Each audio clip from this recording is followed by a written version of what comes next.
welcome to all my Flosstube neighbors. I am Chris, and this is Xrossstitch, and today is Tuesday, April the 26th, 2022, and this is Flosstube number 46. Can you believe it is almost the month of May? I can't. This year is lickety-splitting it going by, and I've been in the garden so much, and I have so much to share with you today. Well, a little light on the stitch end, but we'll get to that in a second. But if you are a new viewer, welcome to the channel. If you have recently found me or only been here a short while, you are most welcome. I'm so glad that you're here. I hope that you like what you see. If this is the first time watching me, I hope you like what you see. Now, surely, to goodness, you can hear that plane going over. Sorry about that. Sometimes you don't hear what I'm talking about. And you know what? Sorry. I hear it loud and clear. If you put headphones on, you might.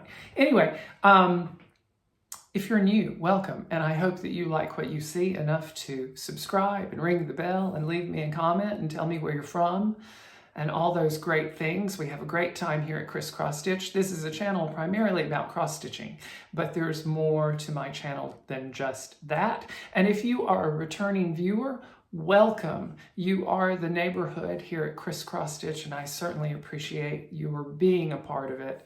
I enjoy you so very much, and even though I wasn't with you last week, I'm so happy to be back today. We always start each video here at Xrossstitch by naming Handstanding Cat. Handstanding Cat is the top of Tiki Tree of 1,000 Faces, a feature of my home that you can no longer see, unfortunately, but it made such an impression at the beginning of my journey here on Flosstube that it is a recurring feature of silliness and a way that I like to include you, neighbors, in the channel, because you name Handstanding Cat every single week. And this week, Handstanding Cat comes to us, the name comes to us from, this is a relatively new one, our neighbor Terry M. Terry M. This is only from like a month or so ago. This is interesting. And she has decided to name Handstanding Cat Clarence. Clarence, named after the angel in It's a Wonderful Life. And Terry wrote a very sweet comment about why she was naming that Clarence, and it was very appreciated, and I am so tickled that this has come up relatively soon. So thank you, Terry, for naming Handstanding Cat Clarence, and Handstanding Cat will be Clarence for the remainder of the week. Not on clearance. Clarence. Clarence. Clarence. Ooh, with a southern accent, that sounds very much the same. It's on Clarence. It's on clearance. You really have to hit that E. Clearance. Clarence. If you're new here, I do this sort of thing all the time. Wackadoodle. So on to the cross stitching, you know, and a little bit of a life update here in the midst of everything. You know, I've been in my garden a lot, and it's as I explained to one of my dear neighbors wrote me, and I love having your emails. I love reading your emails and responding to them. I'm so behind on comments, but I'm gonna keep just doing here and there. I read them all. So if you just get a heart, please know that I've read it, and it's late. You know, I've taken it into my heart, but I'm so behind now, and then I'm putting up another video today, so I'm going to be behind again because I love getting your comments. But I've been in the garden a lot, and someone wrote me, and one of my neighbors, and you know, how are you doing? You didn't have a video, and blah blah blah. And I said, you know, I haven't, because my 1-year anniversary is coming up of being on Flosstube. I've never gone through this period of the year having Flosstube as a thing in my life. So I didn't realize how outside I am during the springtime. I guess I should have in retrospect, but sometimes when you're confronted with things, you don't realize them initially.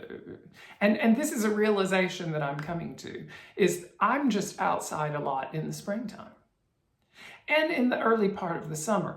It gets hot here, so I'm not out in the garden a lot in the summertime. Not as hot as it gets other places, mind you. But, and then of course, autumn and winter, I'm in all the time. I'm inside all the time and I'm stitching.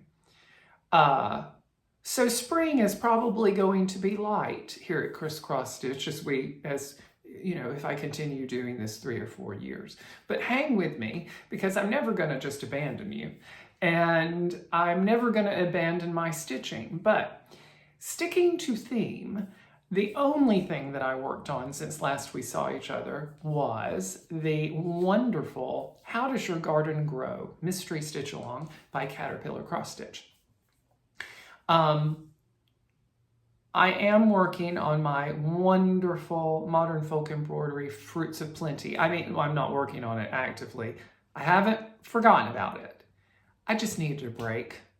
I needed a break and from it. And there's something about this Caterpillar Cross Stitch chart that just, it's colorful and makes me happy. And I do love stitching on it. There's been a lot of progress on this since last you saw it. I completed the March to April segment of it. I have now started on the April to May segment of it. And I believe there's only one more after this latest release of the pattern. But it's very cute. I will tell you a little bit about the strawberries. I adore them. I don't ever necessarily want to stitch a strawberry again. They're so cute. But when I was stitching that third strawberry, I was getting tired of stitching strawberries. And then I thought I would hate stitching the lettuce or the cabbages because, again, there are 4 of them. But those were a little bit easier. I just powered through those. And I'm loving stitching the sunflower. I've learned that I like checkerboards.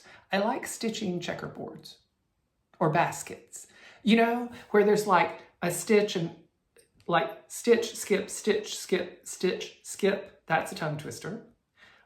Or maybe there's another color in there. So it goes red, blue, red, blue, red, blue, whatever. I like doing that. It goes fast for me. You know why? I stitch in the diagonals. I stitch them on the diagonals. I don't know why that goes faster for me, but it does.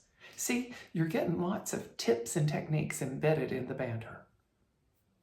Embedded banter. That's what I'm about here at Xrossstitch. Embedded banter.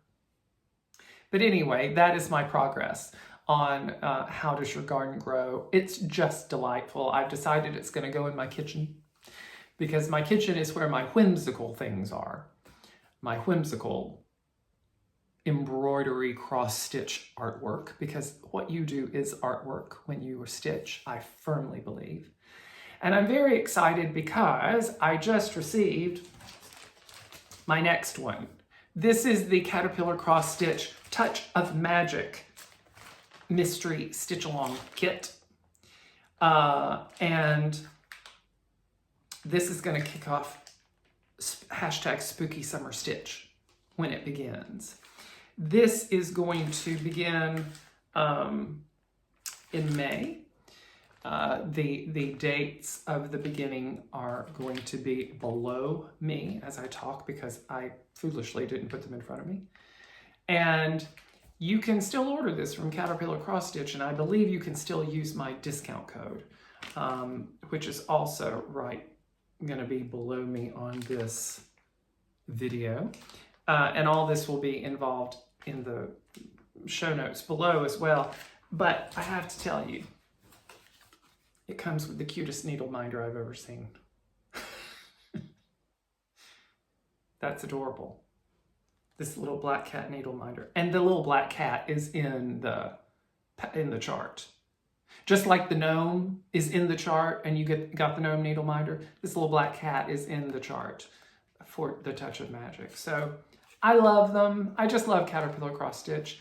And you know, I don't do lots of promotions on my channel, but I do with them because they're just so much fun and so enjoyable to stitch. So that's what I worked on. My garden and my garden. My stitchy garden and my actual garden. And I included some new photographs of the garden in the intro, and I hope you enjoy them. I used to have so many poppies, California poppies. When we re-landscaped, I put a lot of California poppies all down the side of my house, and the gopher ate every one of them. Yeah. So anytime I have a poppy that is not gopher food, I love it. I take a photograph of it. Gophers are the bane of my existence. They are. Don't love them. Only animal, I have to say, I just can't stand. Well, I'm not too fond of rattlesnakes either. Or water moccasins. Or cobras. But I've never encountered a cobra. Thank the good Lord. I think that if I ever did, I wouldn't have to worry about the cobra biting me. I'd die of a heart attack right there. Boom. Gone.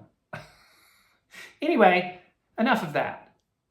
It's time for story time with Chris.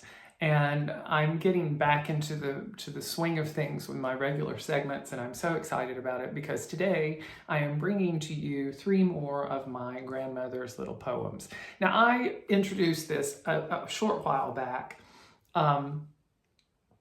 If you're new here, I tell stories about my family and about growing up in rural Alabama, and people seem to enjoy it, and I certainly seem to.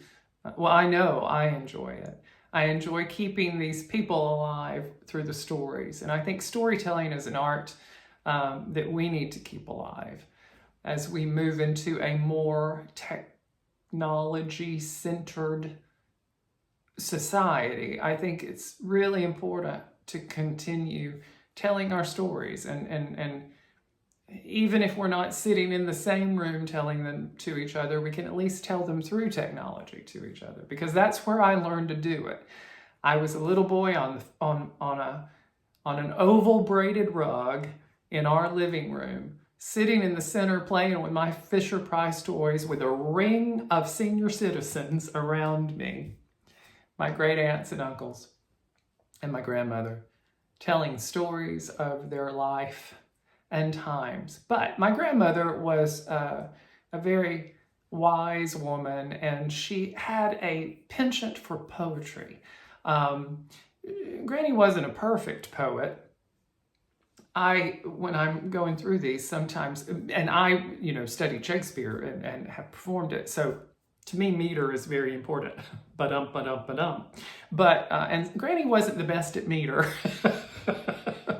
But she certainly was creative, and she loved writing little poems here and there. At a certain anniversary of our church, the Selgent United Methodist Church, she was asked, or did, I can't remember if they asked her to be honest with you, I can't remember if they asked her to do it or she just did it. I think they asked her to do it. She wrote little poems about every one of the women in the Selgent United Methodist Women, which was the, well, what do you say? It wasn't a club, but it was the group of the older ladies of the church, who would put the fellowship suppers on and decorate for the holidays and for each Sunday. There was an altar committee and all that kind of stuff. So Granny wrote little poems about each and every one of them. And I shared 3 of them earlier, and I pulled them out again this week. I have these on paper, yellowed paper in my grandmother's own handwriting, and I treasure it. But I'm going to read 3 of them today, and I hope you enjoy them. The first is about Miss Chloe Weaver. Now, Miss Chloe Weaver was Miss Mary Will's next door neighbor and her sister-in-law. Because, let me get this right, Miss Chloe's brother married Miss Mary Will. So, and they lived next door to each other. Miss Chloe Weaver was amazing, and she was such a sweet woman. Very different from Miss Mary Will, but this is what Granny had to say about her. Chloe Weaver is a marvel, also a good cook. The jobs she hasn't held are not in the book. She's been a church leader. No tasks are too hard. Besides all the research, she works in the yard. When the phone rings, it's usually a request. Will you make the cookies? And they are the best. Her faithful services we can never repay. Anyway, we adore her. What else can we say? Now, she did. She made the best chocolate chip cookies you've ever tasted in your life. They were amazing. I can still taste those darn chocolate chip cookies. And at Halloween, you know, this was a different day and age, but the ladies on my street, you know, I grew up on a street of all widowed women. And it was great being the only child on that street, let me tell you, because I had first dibs on trick-or-treating. You know, as soon as the sun was going down, I was out in my little outfit. But they would make things instead of buying candy. So Miss Chloe Weaver's thing was she made little bags of teeny tiny chocolate chip cookies. And Miss Mary Will would make the little orange muffins, which were the most delicious things you've ever tasted in the world. But Miss Chloe Weaver made great cookies. So that was Miss Chloe Weaver. And you notice I slip into my Southern accent when I read these. I think it enhances it. Now this next one, Miss Gibbs. Okay, here's the poem. Let me start over. You can always count on Inez Gibbs to give you the time of day. She can tell you when to plant your crops and when to bale your hay. Her hobby is reading, and my, how she can cook. She has recipes of her own that are not in any book. Now, Inez Gibbs, she taught home ec way before I was in school.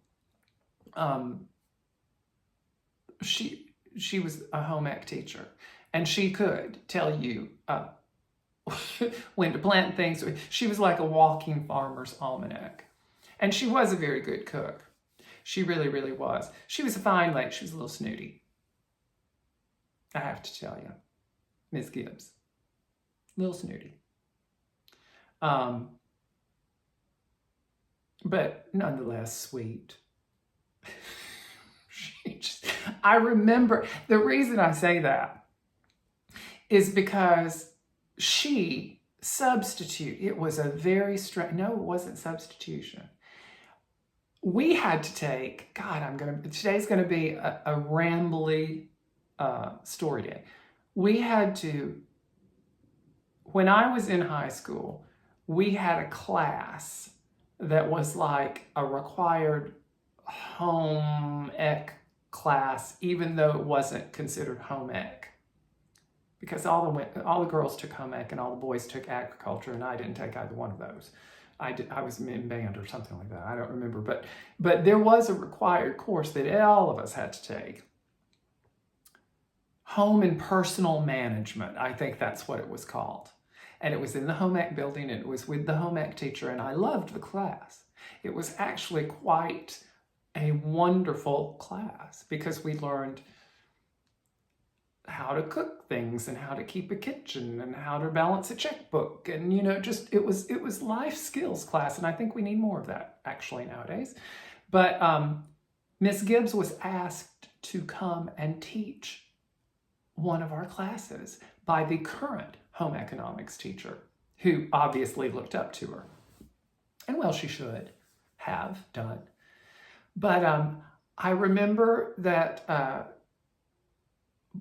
as part of the class, we were doing something with potatoes, and we were peeling them, and we weren't peeling them with a potato peeler like we have now. We were old school, peeling them with a paring knife.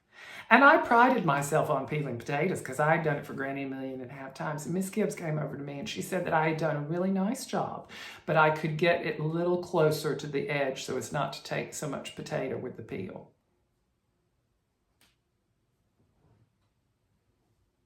Snooty. The third is Miss Helen Powell. Helen Powell, our gourmet, looks after the food. She says, fix a dish and it better be good.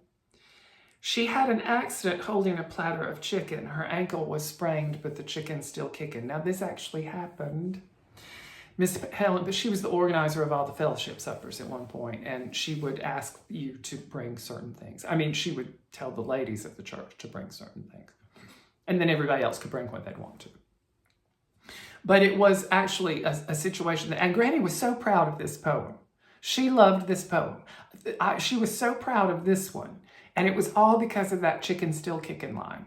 She loved that, you know, something, platter of chicken, her ankle was sprained, but the chicken's still kicking. She was just so pleased with herself about that. I remember her on the phone reading that to people. But it really happened. Miss Powell was doing something, I believe it was at the church. She had a big platter of fried chicken, and she stumbled, and she almost went down, and she sprained her ankle, but she didn't drop a single lick of that chicken. Not a drumstick hit the linoleum. Nary a one. And that story, of course, is, you know, etched into the lore. And Granny wrote about it, and it just tickled her to death. She sprained her ankle, but the chicken stick. Miss Powell ended up being fine. It was just a sprain. But she didn't let a piece of that chicken go down, let me tell you. So that's it. Just three little poems and some ancillary stories of all of the shenanigans going on in my little corner of the world in my childhood. And I hope that you enjoyed them. I have so many more of those. I'm going to continue to tell them every now and then. I don't want to use them all up. But those ladies, about whom those poems are written, and my grandmother, and all of those characters, and they were characters, were so foundational to me, to the person I am today. And if I can, you know, in some way make other people smile, or by talking about them or telling those stories, reading those poems, keeping their memories alive, I think it's a good thing to do. So I hope you enjoyed them, and more of those to come. And now we move on to Happy Mail. I'm so excited about this. Some of you have already seen this, so I've already briefly mentioned it. I'm behind the times with regard to showing it to you because I didn't do a video last week. But you may have already seen this on Artie's channel, but my first, I don't remember if it was my last finish of last year or my first finish of this year. I could look. No, I finished it. I think I finished it on New Year's Eve. And it was my first WhipGo call was to finish my Prairie Schooler Santa from last year. And I did do that. And I wanted it finished professionally. So I sent it to my dear friend, Artie, who is the vintage stitcher. And I know you all know her. She's wonderful, has a wonderful Flosstube channel. But she sent it to me. And I got it in the mail, and I absolutely love it. I showed this on Instagram, but I'm showing it here for the very first time. She finished this as a pillow. I did want it as a little pillow. This is an ornament. It's going to hang on my tree this year. And I just couldn't be happier. She did a trim of braided, like a coarse jute cord around here with the bow and the bell, and of course she put the accent on it, the little 2022 accent on it. Finished the back with some beautiful burgundy material that has a poinsettia design in it, and this little detail here. That may be where she finished it. You can't tell. I mean, where she stuffed it and sewed it, you can't tell. It looks so finished. But she did just a beautiful job with that, and I'm so very happy for it. I've already thanked her, but I'm going to thank her again now. So thank you, Artie. I absolutely love it. And this, I assure you, won't be the last thing that I send you to finish for me. So it's just absolutely beautiful. I love it. Our dear neighbor, Sue D., who sent me last month a gorgeous handmade St. Patrick's Day postcard did it again. She sent a beautiful Easter postcard. Now you can't tell, oh, there you can. This thing sparkles, first of all.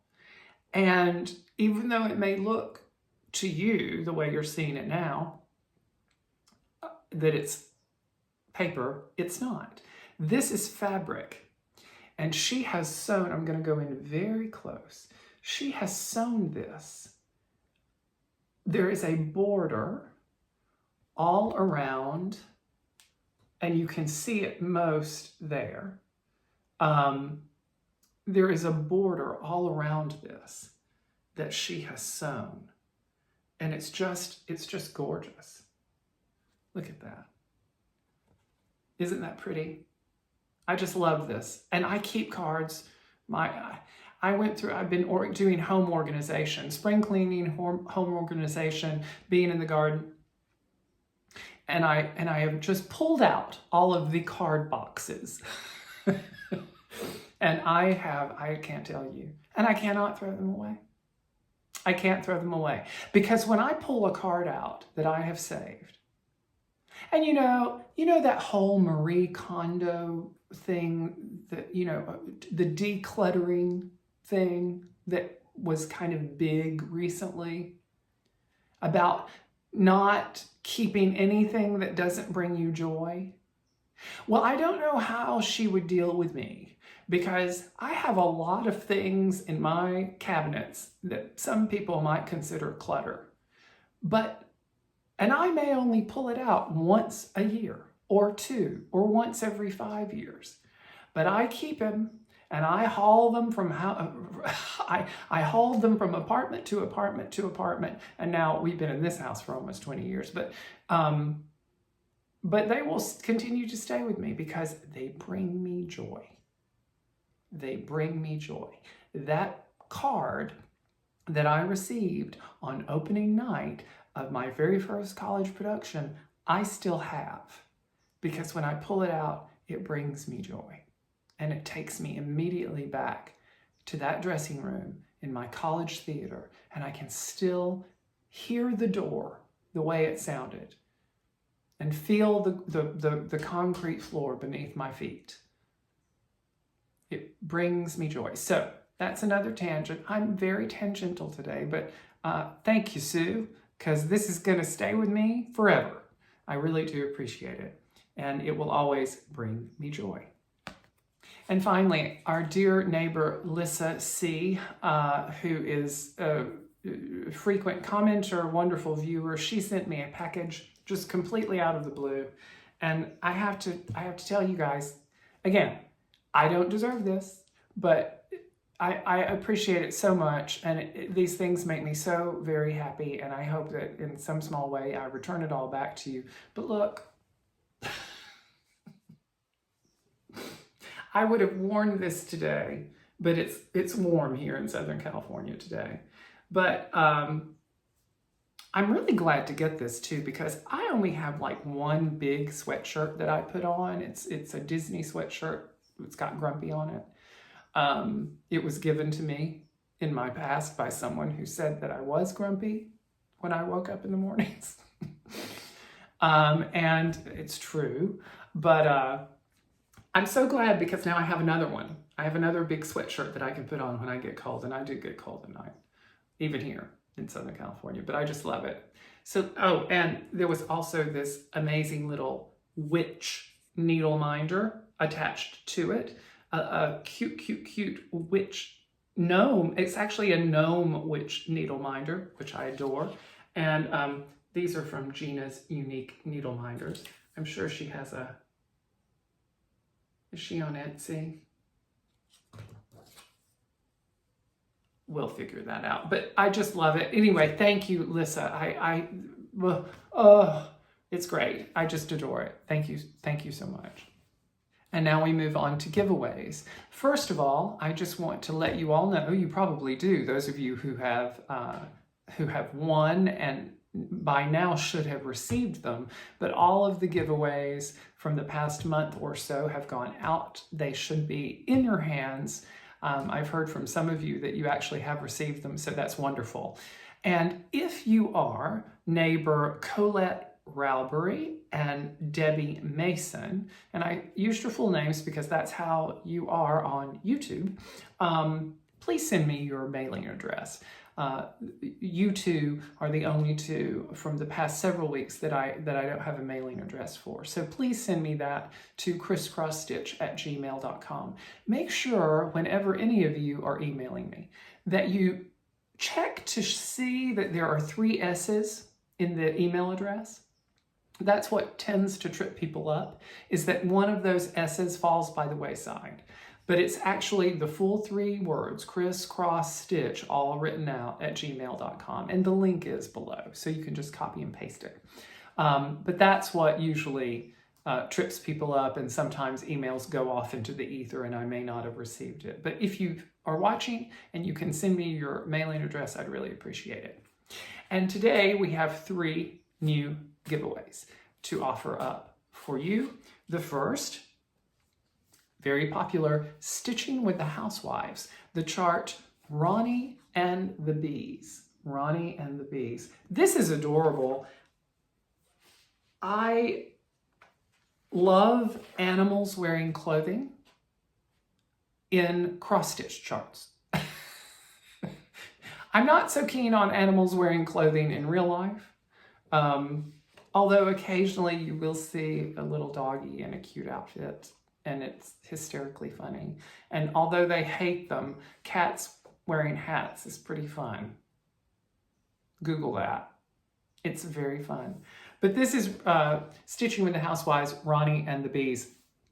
The key word for this is going to be Ronnie. R-O-N-N-I-E, Ronnie.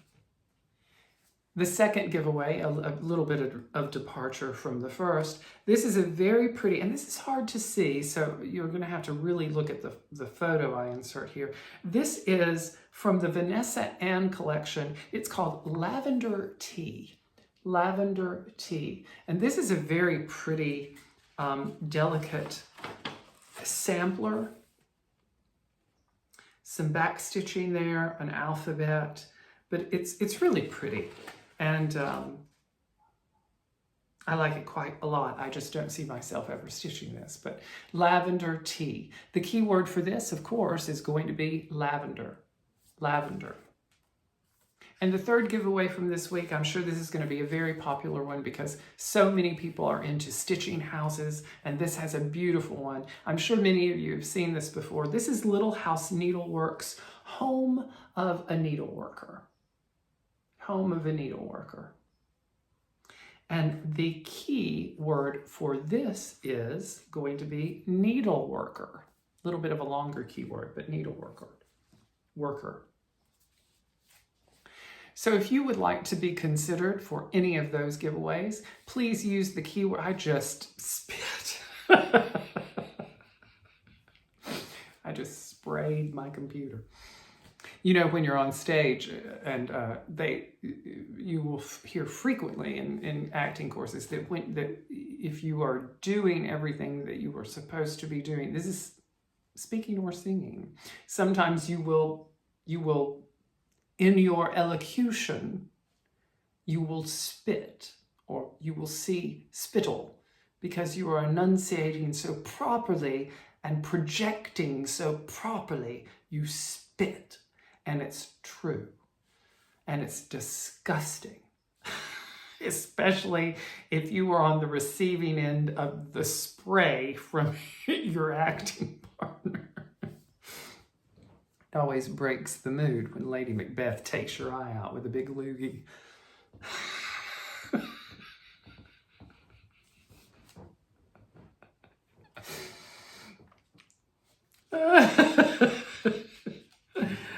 I tickle myself, I really do. Okay, so if you want to be considered for any of those giveaways, please use the keyword in your comment. Please be 18 years of age or older so that I can ask you for your address. Please like the video. Please be a subscriber to the channel. And lastly, in your comment, don't use the word winner or giveaway or anything like that that could cause unwanted attention from people who just want free stuff. So those are the 3. Good luck. And we will, I will draw for these next week before I film this, and we will announce the winners then. Thank you so much for spending time with me today. I'm so pleased I'm happy that I was able to record a video this week. I have no fear about being able to do it next week. I think I'm going to be back on my weekly schedule now, but we'll see. I'll let you know if I can't. But I love having you with me. I hope that even on light stitching days when I don't have a lot of cross stitching to show you, I know how I use Flosstube, and I'm sure many of you do the same, that you've been listening or watching while you're stitching. So even though I can't show you a whole lot of stitching of my own, I hope at least the stories or the company was good. And I know I certainly enjoyed it. So until next week, I wish you all a very happy week of stitching. I hope that if you need to do so, you Chris it up and try to find those moments of joy and happiness when you're having a down moment. And until next time, take care and bye-bye.